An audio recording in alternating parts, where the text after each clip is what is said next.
chez les enfants. Nous sommes en action invité de France, Justine et Clémence, qui sont là, engagés par l'ONG Enfants Soleil. Je vais me présenter. À qui l'honneur?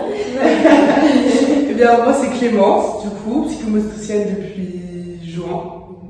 Voilà, et on est là avec Justine.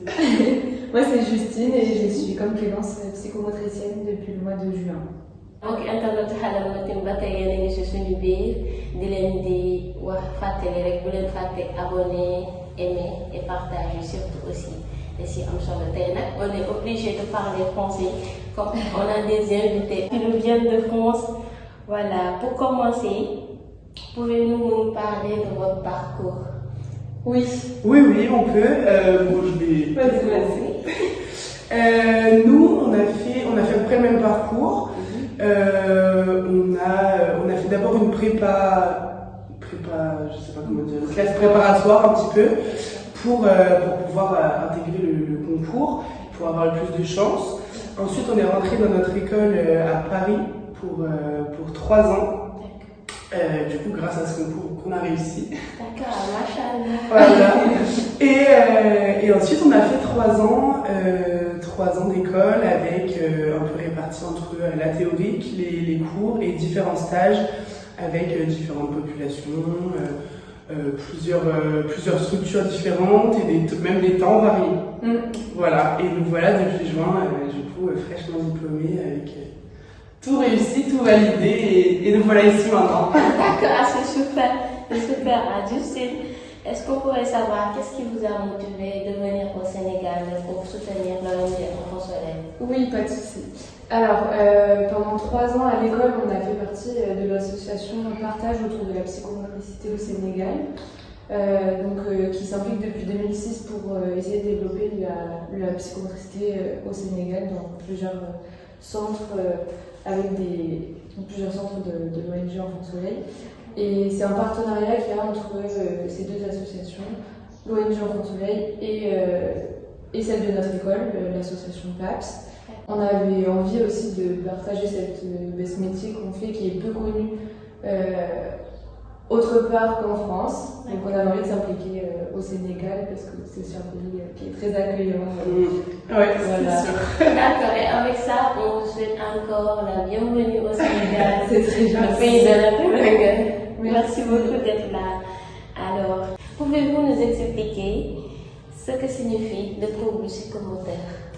Mais les troubles psychomoteurs, tu compléteras si je suis pas exhaustive, mais les troubles psychomoteurs, pour faire simple, c'est des difficultés, disons, à pouvoir faire des actions, des mouvements, que ce soit de la vie quotidienne ou plus complexe.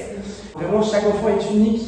Chaque enfant peut avoir des troubles psychomoteurs plus dans une sphère que dans l'autre. Et vraiment, c'est un travail qu'on adapte vraiment cas par cas et qu'on voit avec tout ce que c'est faire l'enfant et pour travailler ce qui est un peu plus difficile.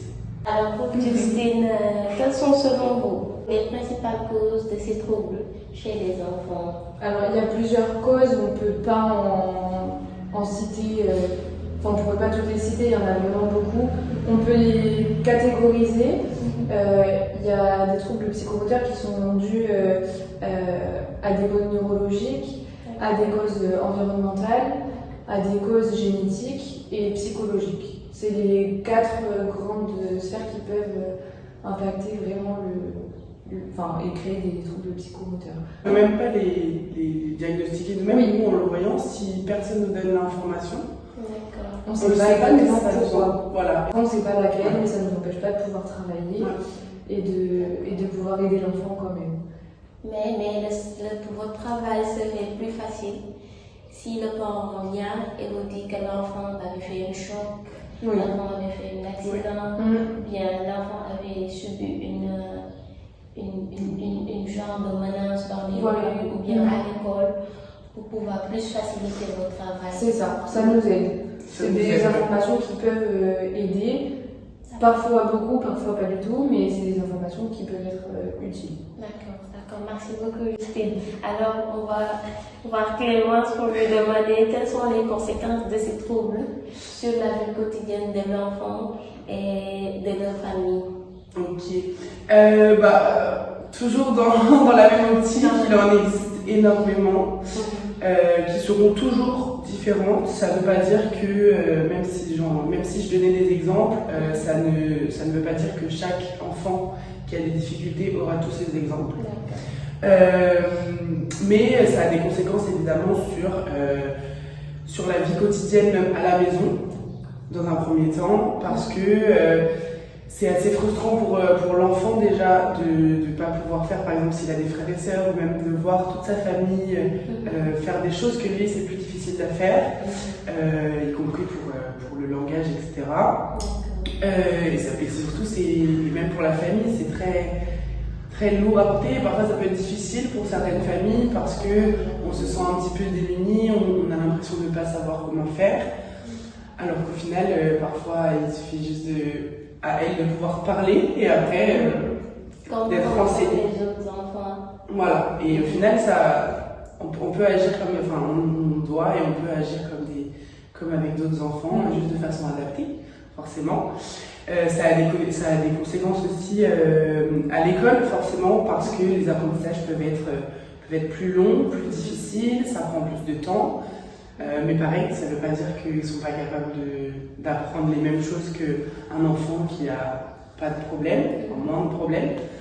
Quelque chose de fixe, voilà. Ça peut évoluer, il faut juste prendre le temps d'accompagner l'enfant à son rythme. Exactement. Surtout aussi de souligner là, le fait d'accompagner, de dire aux parents d'accompagner l'enfant, que l'enfant ne doit pas être isolé. Mais s'il est à la maison, il est isolé. Alors, si on l'amène aussi à l'école, il sera isolé de la même manière.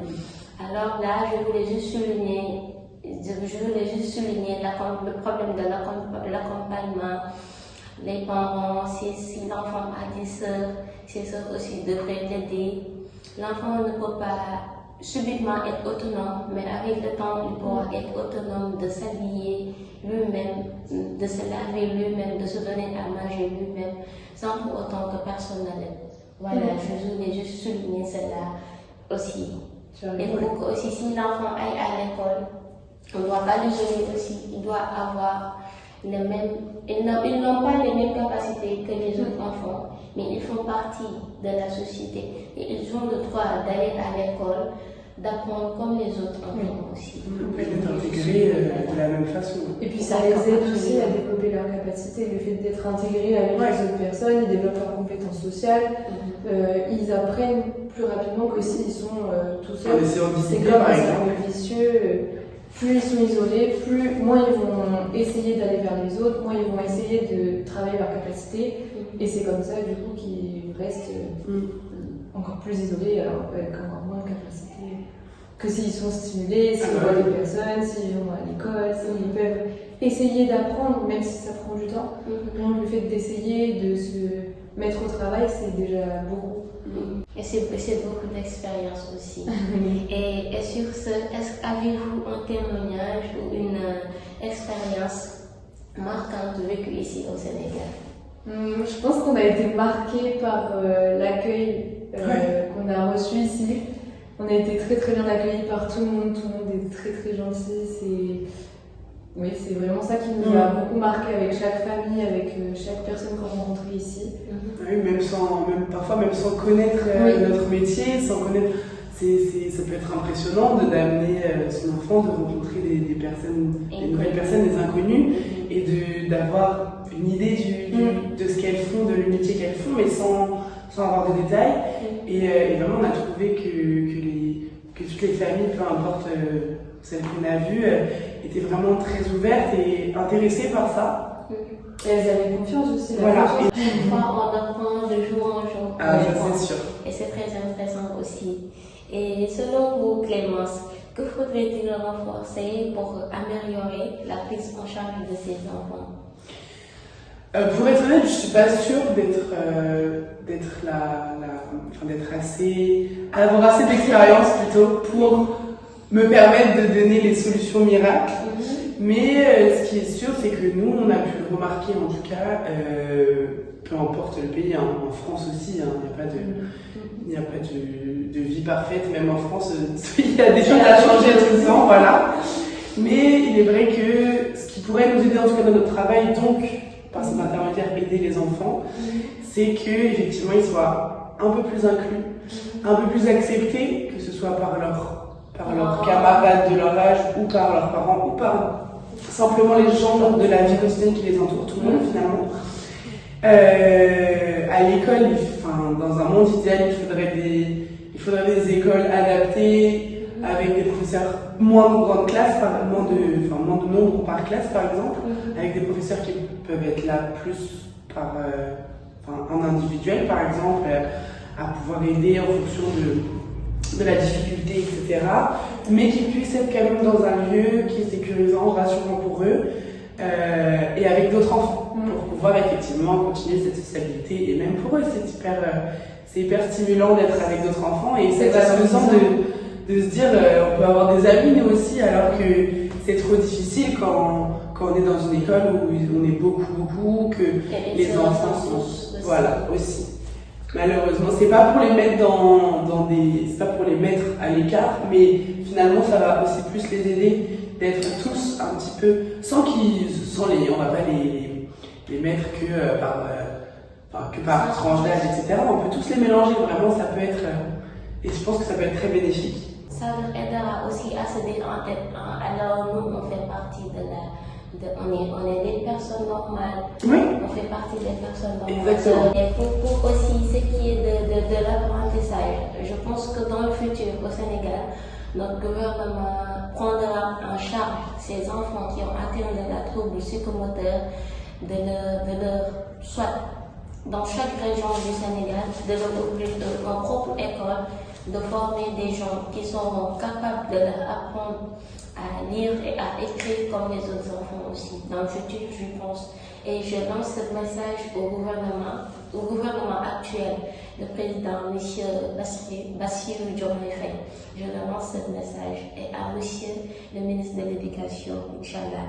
Et je pense qu'on est arrivé à la fin de notre émission. Et j'aurais aimé que vous donniez votre mot de la fin. Tout ce qu'on pourrait dire, c'est que il faut garder de l'espoir de toute façon.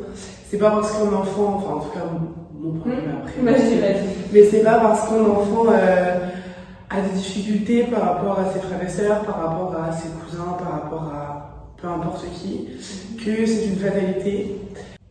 Toute difficulté peut être travaillée, peut évoluer. Il y a de l'espoir pour vers l'autonomie, pour les tâches du quotidien, etc.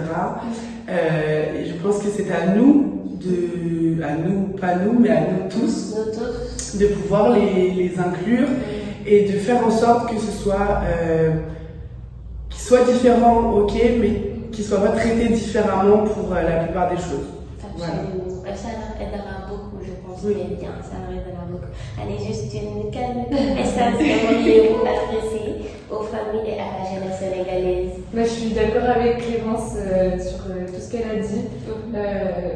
Ce sont des enfants malgré tout qui méritent de vivre comme les autres, même si ça prend plus de temps pour leurs apprentissages, même s'ils ont besoin de plus de soutien. Justement, on peut que les encourager et continuer à les aider, à s'impliquer auprès d'eux pour pouvoir les aider, pour pouvoir leur permettre de faire des progrès et de pouvoir évoluer. Donc, Internet